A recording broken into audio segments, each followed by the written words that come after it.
देश भर में अस्पतालों के ऊपर हेलीकॉप्टर से बरसाए गए फूल। नौसेना ने अपनी तरह से योद्धाओं को प्रकट किया सम्मान। प्रवासी मजदूरों को उनके घर तक पहुंचाने के लिए केंद्र सरकार ने दी स्पेशल ट्रेन सुविधा। महाराष्ट्र के नासिक से पहली श्रमिक स्पेशल ट्रेन पहुंची लखनऊ। परीक्षण के बाद श्रमिकों को भेजा जा रहा है उनके गृह जनपद। कोरोना संकट काल में एक तरफ जहां रोजगार पर संकट के बादल छाए हैं, वहीं मनरेगा ग्रामीण मजदूरों को रोजगार मुहैया करा रहा है। मजदूरों का जीवन यापन हुआ सुलभ।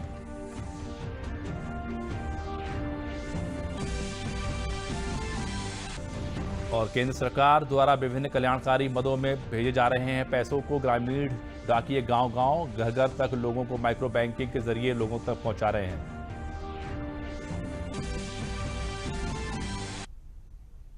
नमस्कार, मैं हूं प्रणव अग्नोत्री। समाचार अब विस्तार से। देश पूरी ऊर्जा और उत्साह के साथ कोरोना महामारी का मुकाबला करें, इसके लिए आज कोरोना वॉरियर्स के सम्मान में वायुसेना के हेलीकॉप्टरों द्वारा पुष्प वर्षा की गई। किंग जॉर्ज मेडिकल यूनिवर्सिटी, जो प्रदेश में कोरोना संक्रमण से निपटने का केंद्र बना हुआ है, वहां पुष्प वर्षा करके स्वास्थ्य कर्मियों, सफाई कर्मी, सुरक्षा कर्मी और इस महामारी से जुड़े हुए सभी योद्धाओं का सम्मान किया गया। एसजीपीजीआई के ट्रॉमा सेंटर, जहां पर कोरोना के मरीज भर्ती हैं, वहां पर भी पुष्प वर्षा की गई। विधानसभा को केंद्र में रखकर वायुसेना के जंगी जहाजों ने उड़ान भर के पूरे प्रदेश के लोगों को उत्साह के साथ इस लड़ाई के लिए तैयार रहने का संदेश दिया।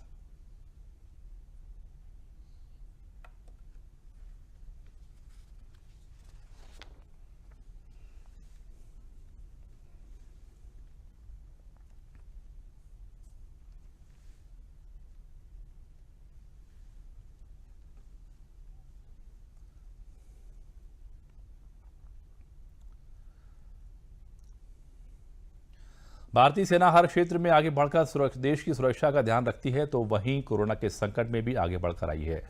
ऐसे में बरेली के मिलिट्री हॉस्पिटल में आज भारतीय सेना ने कोरोना वॉरियर्स को सम्मानित किया। इस मौके पर स्वास्थ्य कर्मियों, पुलिसकर्मियों, सफाई कर्मियों को उपहार देकर सम्मानित किया गया।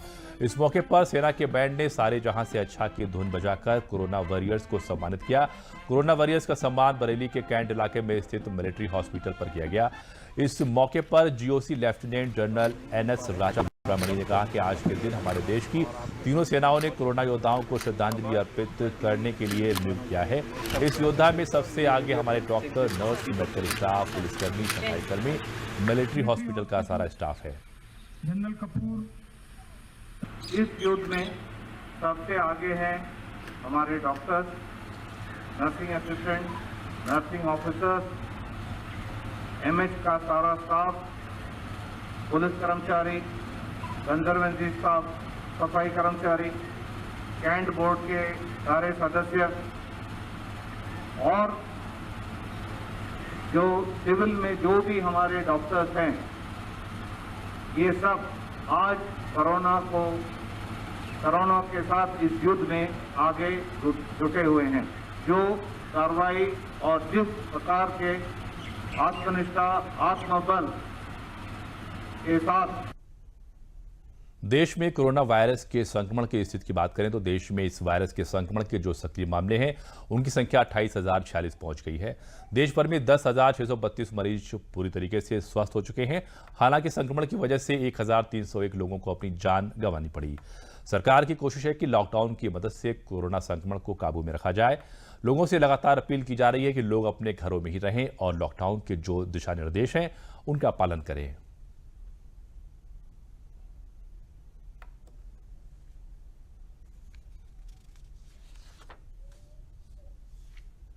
तीसरे चरण का लॉकडाउन लागू होने के बाद king George medical university corona संक्रमण से पीड़ित मरीजों का इलाज करने के लिए किस प्रकार अपने को तैयार कर रहा है, इस पर हमारे संवाददाता ने मेडिकल यूनिवर्सिटी के मेडिसिन विभाग के अध्यक्ष डॉक्टर वीरेंद्र आतम से बातचीत की।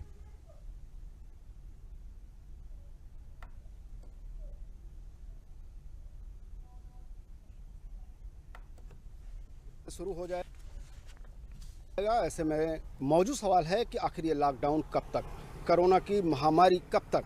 ऐसे तमाम सवालों के साथ इस वक्त मैं मौजूद हूं किंग जॉर्ज मेडिकल विश्वविद्यालय में, जहां के मेडिसिन डिपार्टमेंट के हेड डॉक्टर वीरेंद्र आतम हमारे साथ हैं। डॉक्टर साहब, ये जो जनता का सवाल है जिसको मैंने कहा, कब तक ये लॉकडाउन, तो अभी जो सरकार ने अगले 15 दिन के लिए बढ़ा दिया है, मुझे लगता है ये लॉकडाउन थोड़ा सा भी और बढ़ना चाहिए, क्योंकि इससे कम से कम कंटेनमेंट जोन बनी हुई है। जो हमारे संक्रमित जो लोग हैं वो एक जगह इकट्ठे हैं। अगर ये इस समय लॉकडाउन खोल देंगे तो कई व्यक्ति जिनको इसके लक्षण नहीं हैं और वो एसिम्टोमेटिक हैं, वो जनरल पब्लिक में चले जाएंगे और वो दूसरों को संक्रमित कर सकते हैं। तो ये जो लॉकडाउन का जो एक्सटेंशन है, ये तो बहुत अच्छा एक तो निर्णय है, और अभी थोड़ा सा लॉकडाउन और भी विचार कर सकते हैं इसमें। हमारे ठीक पीछे कोरोना का वो वार्ड है विश्वविद्यालय का, जहां पर लखनऊ, राजधानी लखनऊ के तमाम सारे पेशेंट आ रहे हैं। किस तरह से ठीक हो रहे हैं, पेशेंटों के आने की संख्या और रफ्तार क्या है, यह भी डॉक्टर साहब से जानते हैं। ये जो आप पीछे देख रहे हैं, ये एक तो गांधी वार्ड और हमारा कोरोना वार्ड है। ये जो कोरोना का सारा इलाज और जितना भी हो रहा है, ये गांधी वार्ड हमारे डिपार्टमेंट ऑफ मेडिसिन ही कर रहा है, जिसमें सबसे बड़ा योगदान डिपार्टमेंट ऑफ मेडिसिन का है।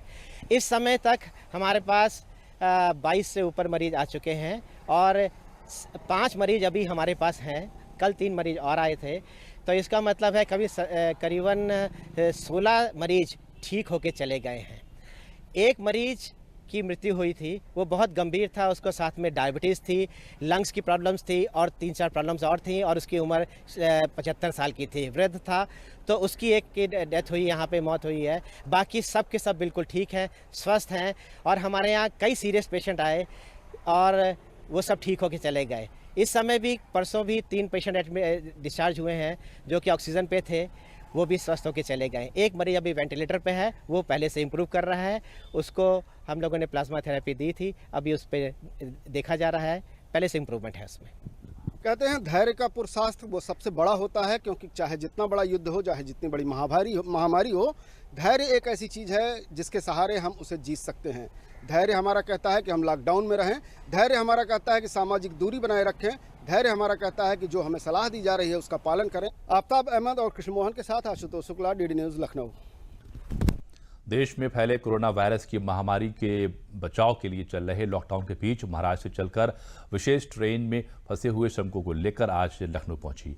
प्रधानमंत्री की तरफ से दूसरे प्रदेशों में फंसे श्रमिकों के लिए विशेष ट्रेन की सुविधा शुरू की गई है। यह विशेष ट्रेन मजदूरों को सुरक्षित उनके घर तक पहुंचाने के लिए चलाई गई है।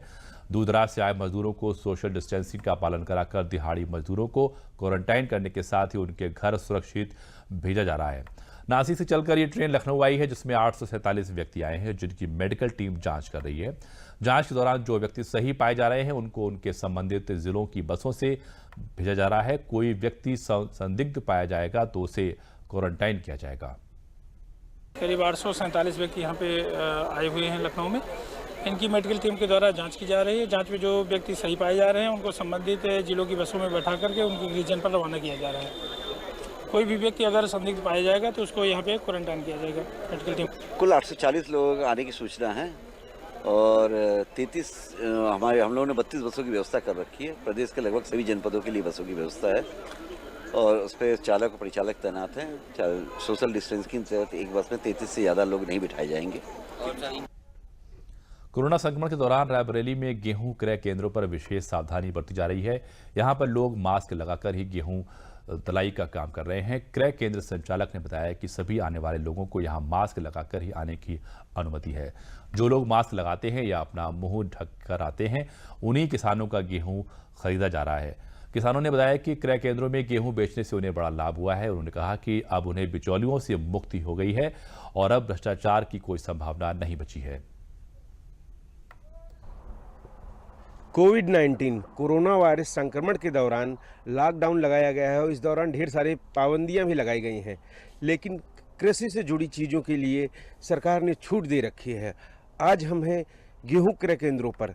आइए यहाँ देखते हैं किस तरीके से किसानों की सहूलियत के लिए यहाँ पर क्रय केंद्र खोले गए हैं। यहाँ पर किस तरीके से लोग किसान आ रहे हैं। हमारे पीछे आप देख सकते हैं ये ट्रैक्टर है। आइए देखते हैं पूरे यहाँ पर किस तरीके से आपको दिखाते हैं कि ट्रैक्टर लगा हुआ है और इसके माध्यम से यहाँ धीरे धीरे गेहूं उतारा जाता है और गेहूं उतारे जाने के बाद इसकी तौलाई की जाती है।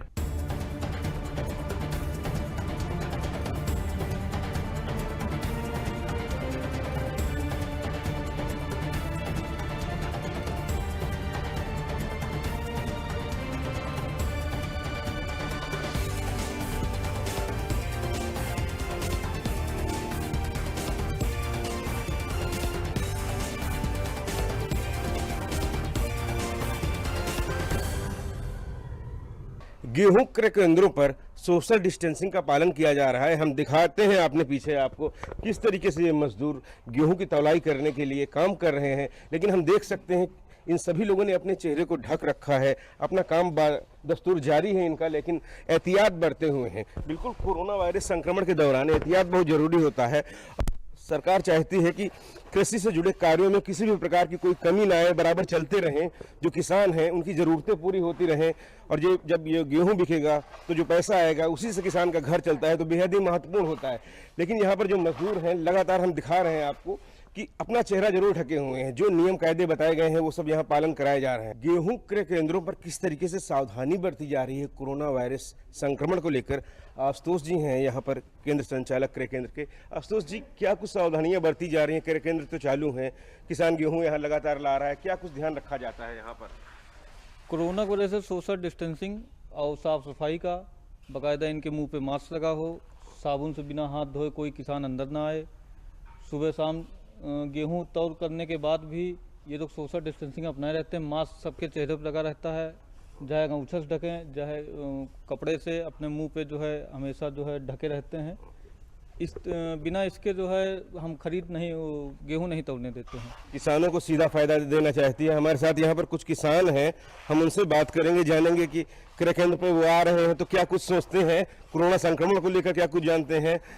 भैया, सरकार ने कृषि कार्यों के लिए तो छूट दे रखी है, आप लोगों को पता है, लेकिन कोरोना एक बड़ा खतरा है, कितना गंभीर है आप लोग इसको लेकर? नहीं, हम लोग सोशल डिस्टेंसिंग का पालन कर रहे हैं, हाथ मुंह सैनिटाइज से हाथ धो रहे हैं, और गेहूं भी नियमानुसार तौला जा रहा है। यहाँ पे किसी प्रकार का कोई करप्शन नहीं है, सारी सुविधाएं। अच्छा, क्रय केंद्रों पे आपको पर्याप्त सुविधाएं मिल रही है। अब सरकार सीधे किसान से गेहूं खरीदती है और खाते के माध्यम से पैसा जाता है, तो आपको लगता है पहले की अपेक्षा जो भ्रष्टाचार, जो शोषण करते थे बिचौलिए, 100% एकदम भ्रष्टाचार रहित है सब भैया। भ्रष्टाचार की कोई गुंजाइश नहीं है इसमें, और काश्तकार भी इस व्यवस्था से बहुत खुश है। एक महिला भी किसान आई है यहाँ पर गेहूं क्रय केंद्र पर बेचने के लिए अपना गेहूं। कोरोना संक्रमण फैला है, आप जानती हैं इसके बारे में, क्या कुछ जरूरतें होती हैं? आप यहाँ पर आई हैं, कुछ सावधानियां बरती हैं आपने? तो 1-1 मीटर हाथ धुलना, सब साबुन से, बच्चे भी आप भी, सबके लिए पूरे घर के। क्रय केंद्रों में आपको पर्याप्त सुविधाएं मिल रही हैं, यहाँ पे किसान का गेहूं खरीदा जा रहा है, कोई दिक्कत तो नहीं है? ना ही कोई दिक्कत नहीं, हाँ, सब सही सलामत, सारे कार, कभी पैसा कौड़ी में कोई दिक्कत नहीं हुई। सही तारीख दे देते, इस तारीख में आते हैं और गेहूं तौल जाता है, धान तौल जाता है, सब पैसा पर्याप्त मिल जाता है, कोई परेशानी नहीं। तो यहाँ पर किसान काफ़ी ज़्यादा संतुष्ट नज़र आ रहे हैं क्रय केंद्रों पर। खासतौर से एक चीज़ का बराबर ध्यान रख रहे हैं कि कोरोना वायरस के दौरान संक्रमण किसी भी तरीके से किसी को ना फैले। इसमें खासतौर से सभी आदमी अपनी अपनी महत्वपूर्ण अपनी जो जानकारियाँ हैं एक दूसरे में भी बांट रहे हैं। सभी लोग चेहरा ढककर काम कर रहे हैं, और ख़ासतौर से बराबर हाथ धुलते रहें, समाज में आगे योगदान दें कोरोना की लड़ाई में। कोरोना योद्धा तो अपना काम कर ही रहे हैं, आप सब भी योद्धा बनकर ही कोरोना से लड़ाई में आप अपना सहयोग कर सकते हैं। सुधीर त्रिपाठी के साथ Vikas Singh, DD News, Raebareli. Lockdown के दौरान सुल्तानपुर में समस्त अंत्योदय व पात्र गृहस्थी कार्ड धारकों को आज तीसरी बार प्रधानमंत्री गरीब कल्याण अन्न योजना से गेहूं चावल का वितरण शुरू कर दिया गया है। लाभार्थियों को राशन की दुकानों पर सुबह ही लंबी लंबी कतारें लगाकर सोशल डिस्टेंसिंग का पालन करते हुए देखा गया। 15 मई से 26 मई के मध्य प्रधानमंत्री गरीब कल्याण अन्न योजना के अंतर्गत ई पॉश में प्रदर्शित प्रति यूनिट 5 किलोग्राम अतिरिक्त चावल निःशुल्क का वितरण भी किया जाएगा। राशन वितरण की पारदर्शिता के लिए जिला प्रशासन ने प्रत्येक राशन की दुकानों पर एक कर्मचारी को नोडल अधिकारी के रूप में तैनात किया है। लाभार्थियों की किसी भी शिकायत का निस्तारण तत्काल किया जा रहा है। शिवजीत सिंह है जी, मैं कृष्णनगर का रहने वाला हूँ जी, और आज मैं दूसरी बार राशन लेने आया हूँ। और इस कोरोना के इस घनघोर संकट में नरेंद्र मोदी जी और योगी आदित्यनाथ जी हमारे क्षेत्र के और ज़िले के लोगों को जो फ्री में राशन दे रहे हैं, इससे गरीबों का पेट भर रहा है। मेरा नाम संतोष कौशल है जी, और इस संकट के घड़ी में माननीय प्रधानमंत्री नरेंद्र मोदी और हमारे यूपी के योगी आदित्यनाथ जी, उनके द्वारा जो है हम दूसरी बार राशन लेने आए हैं। और 500 रुपये हम लोग को खाते में दिया गया। जी। तीसरी बार आए हैं, हमारा जो है राशन फ्री मिलता है, अंत्योदय कार्ड धारक हैं जी। और समय से मिलता है। इसके लिए प्रधानमंत्री जी का, योगी जी का और यहाँ अपने यहाँ प्रशासन का जो है धन्यवाद है। जैसा कि इस लॉकडाउन के दौरान ये तीसरी बार वितरण किया जा रहा है। पहली बार 1 अप्रैल से किया गया था, वो अंत्योदय पर फ्री हुआ था और पात्र गृहस्थी वालों को पर यूनिट 3 किलो गेहूँ 2 किलो चावल के हिसाब से दिया जा रहा था। और दूसरी बार 15 अप्रैल से दिया गया था, जैसा कि वो पूरा फ्री था, पर यूनिट 5 किलो चावल था। और ये तीसरी बार दिया जा रहा है। वैश्विक महामारी कोरोना के संक्रमण के कारण देश में लॉकडाउन है। शहरों में लगभग सभी काम बंद हैं। दिहाड़ी मजदूरों के लिए यह निश्चित ही संकट की घड़ी है। ऐसे में सरकार ने ग्रामीण क्षेत्रों में मनरेगा मजदूरों को उनके गांव में ही काम देकर उन्हें संजीवनी प्रदान की है। बरेली जिले के गांव सुरला में इन दिनों गांव की लगभग 90 मनरेगा मजदूर अपने गांव से पड़ोस के गौटिया गांव जाने वाले कच्चे रास्ते का निर्माण कर रहे हैं। सरकार ने गांव में ही मनरेगा का काम शुरू करवाकर मजदूरों की रोजी रोटी का इंतजाम कर दिया है।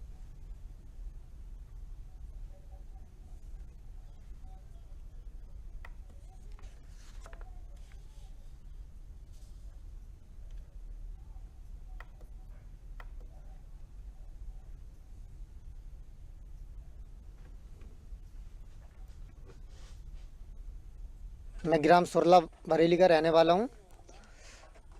हमारे गांव में मनरेगा कार्य चल रहा है।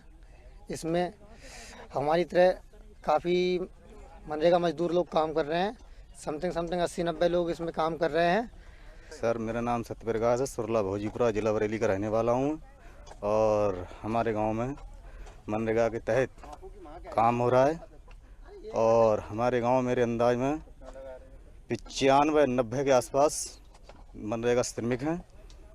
और लॉकडाउन के तहत हमारे गांव में ये श्रमिक लोग बहुत परेशान थे और ये निकास जो हमारे गांव का था ये भी बंद था और इसके तहत हमको रोज़गार मिल रहा है।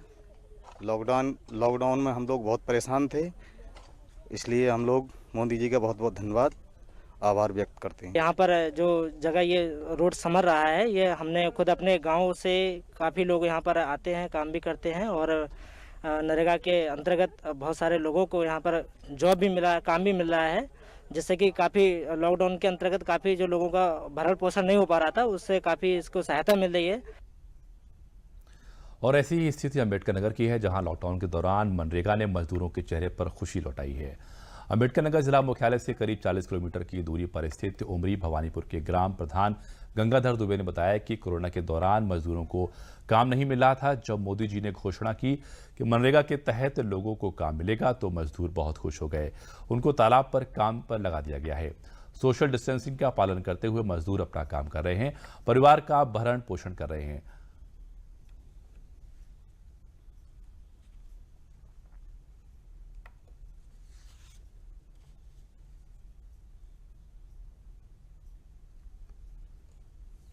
हम उमरी भवानीपुर का रहने वाला है। ये लॉकडाउन के दौरान काम धंधा नहीं मिलत रहा, मनरेगा में काम आ गया है, जौने में हम आई के काम करते हैं, मजदूरी से अपने परिवार का खर्चा चलाते हैं। प्रधानमंत्री जी के धन्यवाद। हमारे यहाँ कोरोना के दौरान जो है मजदूरों को काम नहीं मिल रहा था। इसके तहत हमने जो मोदी जी ने जब इसकी घोषणा किया कि मनरेगा के अंदर अब लोगों को काम मिलेगा तो मजदूर बहुत खुश हो गए। उनको जो है तालाब पर काम लगा दिया गया है। सोशल डिस्टेंसिंग का पालन करते हुए मजदूर अपना काम कर रहे हैं, अपने परिवार का भरण पोषण भी कर रहे हैं और साथ साथ हमारे गांव में स्वच्छता का भी ध्यान दिया जा रहा है, जिससे कि लोग जो संक्रमण रोग है कोरोना यह ना फैले। जनपद मिर्जापुर में लॉकडाउन में केंद्र सरकार और प्रदेश सरकार की जन कल्याणकारी योजनाओं द्वारा गरीबों व मजदूरों को सहारा मिल रहा है। इसी क्रम में जिले के बरकक्षा कला गांव में मजदूरों को मनरेगा में काम मिलने से मजदूरों में खुशी देखी जा रही है। इतना ही नहीं, बढ़े हुए मजदूरी से उन्हें विशेष उत्साह है। जनपद मिर्जापुर में मजदूरों को राहत देने के लिए सोशल डिस्टेंसिंग का पालन करते हुए मनरेगा का कार्य कराया जा रहा है। मनरेगा कार्य शुरू होने से जॉब कार्ड धारक महिलाओं व पुरुष मजदूरों में प्रसन्नता दिखी गई है।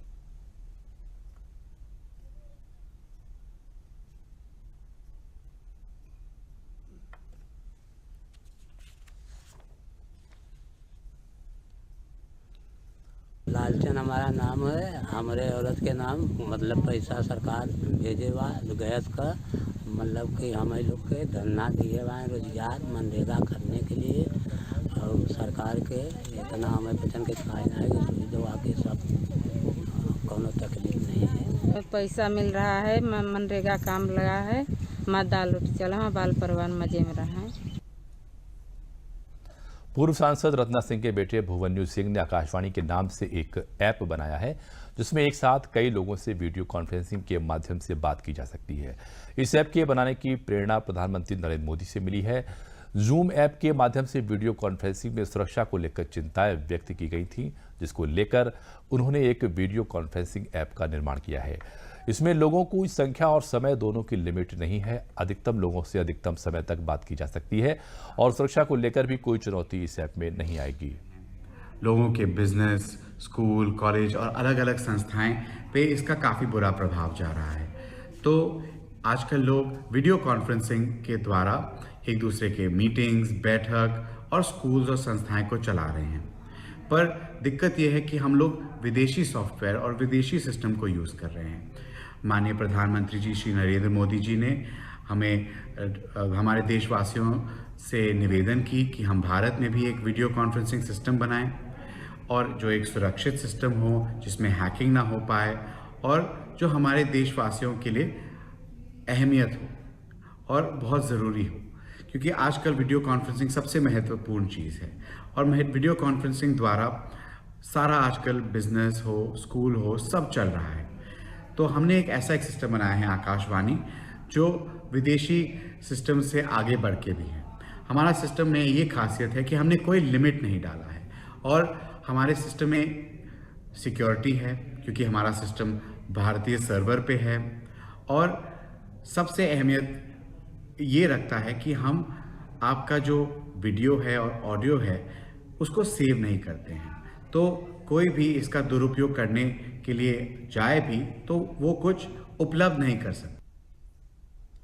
देश में चल रहे लॉकडाउन को देखते हुए गरीब परिवार की महिला सदस्यों को मुफ्त रसोई गैस एलपीजी कनेक्शन वितरित करने के लिए प्रधानमंत्री उज्ज्वला गैस योजना खातों में गैस का पैसा भेजा गया, जिसके बाद गरीब महिलाएं इस संकट की घड़ी में गैस खरीद सकें। प्रधानमंत्री उज्ज्वला गैस योजना के तहत प्रयागराज में अब तक वीपीसी, एचपीसी और आईओसी को मिलाकर 46,928 लाभार्थियों को उज्ज्वला गैस कनेक्शन गैस प्राप्त हो चुकी है।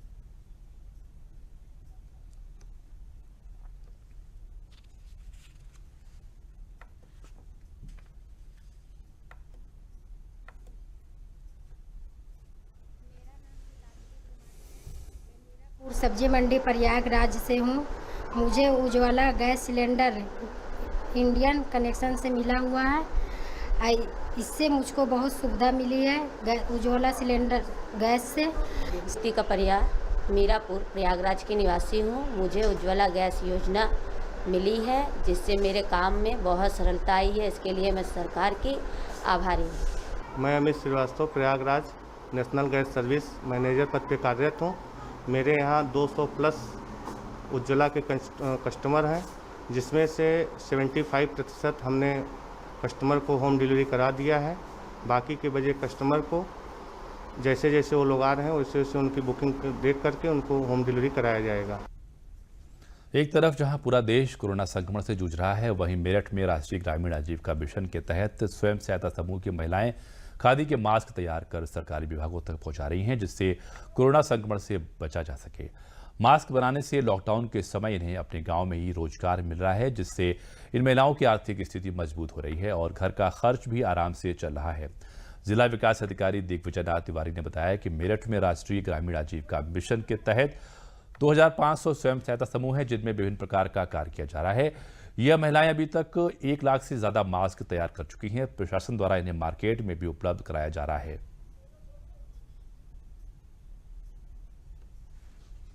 मेरा खाता बैंक ऑफ बड़ौदा में है और माइक्रोटेक एटीएम की सुविधा की वजह से हमें बहुत आसानी से पैसा मिल रहा है और जिससे बैंक में भीड़ लगाने की हमें आवश्यकता नहीं हो रही है। मेरा नाम सिया परवीन है। मेरा डेरापुर का खाता था। यहाँ बहुत तकलीफ होती थी। मेरे हस्बैंड खत्म हो गए तो इसलिए हम यहीं पोस्ट ऑफिस से निकालते हैं। यहाँ बहुत आसानी है। हम 12 के महीने मेरा नाम राकेश है, मैं बारा का रहने वाला हूँ और बैंक में मेरा खाता है, इसलिए सरकार द्वारा जो पैसा आया है वो मैं जो है यहाँ डाक खाने से निकाल रहा हूँ 500 रुपये माइक्रो, और जो सरकार की तरफ से पैसा आया है, ठीक, घर बैठे मुझको पैसा मिल रहा है, कोई दिक्कत नहीं। जनपद कानपुर देहात में लॉकडाउन में लोगों को राहत देने के लिए घर घर जाकर माइक्रो एटीएम के माध्यम से धनराशि वितरण में जिले की देश में पहली रैंकिंग हो गई है। वहीं प्रदेश में शुरुआत से ही जिला पहले स्थान पर काबिज है। जिले में अभी तक 29,713 खातों में से 4 करोड़ 73 लाख रुपए की निकासी की गई है। सीडीओ जोगेंद्र सिंह ने सभी कर्मचारियों के कार्य की सराहना की है। शासन ने धनराशि निकालने के लिए जुड़ रही भीड़ को कम करने के लिए डाक विभाग की मदद से माइक्रो एटीएम के माध्यम से घर घर रुपए पहुंचाने की योजना शुरू की है। इस पर जनपद में डाक विभाग के कर्मचारी प्रत्येक गांव में जाकर प्रधान आदि की मौजूदगी से खाते से रुपए निकाल रहे हैं। इससे लोगों को काफी राहत मिल रही है।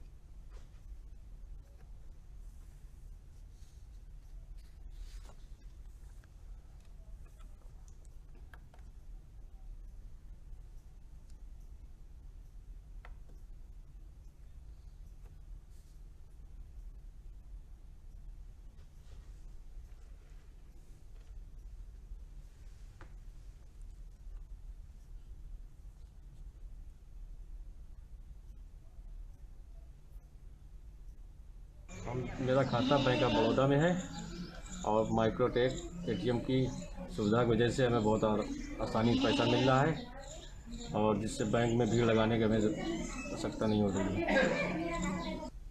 मेरा नाम सिया परवीन है। मेरा डेरापुर का खाता था, यहाँ बहुत तकलीफ होती थी, मेरे हस्बैंड खत्म हो गए तो इसलिए हम यहीं पोस्ट ऑफिस से निकालते हैं। यहाँ बहुत आसानी है। हम 12 के रहने। मेरा नाम राकेश है, मैं 12 का रहने वाला हूँ और बैंक में मेरा खाता है, इसलिए सरकार द्वारा जो पैसा आया है वो मैं जो है यहाँ डाक खाने से निकाल रहा हूँ 500 रुपये माइक्रो, और जो सरकार की तरफ से पैसा आया है, ठीक, घर बैठे मुझको पैसा मिल रहा है, कोई दिक्कत नहीं। और अब अंत में प्रमुख समाचार एक बार फिर। सेनाओं ने देश में कोरोना से लड़ रहे कोरोना योद्धाओं के प्रति प्रकट किया सम्मान। प्रदेश व देश भर में अस्पतालों के ऊपर हेलीकॉप्टर से बरसाए गए फूल। नौसेना ने अपनी तरह से योद्धाओं को प्रकट किया सम्मान।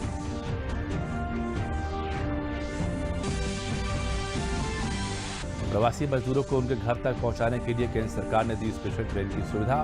महाराष्ट्र के नासिक से पहली श्रमिक ट्रेन स्पेशल ट्रेन पहुंची लखनऊ। परीक्षण के बाद श्रमिकों को भेजा जा रहा है उनके गृह जनपद। कोरोना संकट काल में एक तरफ जहां रोजगार पर संकट के बादल छाए हैं, वहीं मनरेगा ग्रामीण मजदूरों को रोजगार मुहैया करा रहा है।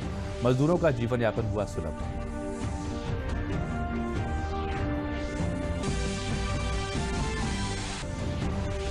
और केंद्र सरकार द्वारा विभिन्न कल्याणकारी मदों में भेजे जा रहे हैं पैसे को ग्रामीण डाकिये गांव-गांव घर-घर तक लोगों को माइक्रो बैंकिंग के जरिए लोगों तक पहुंचा रहे हैं।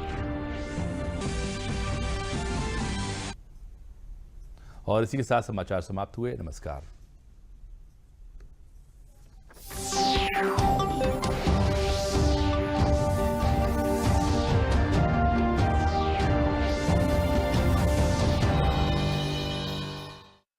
और नापसंदीदा ख्यालात।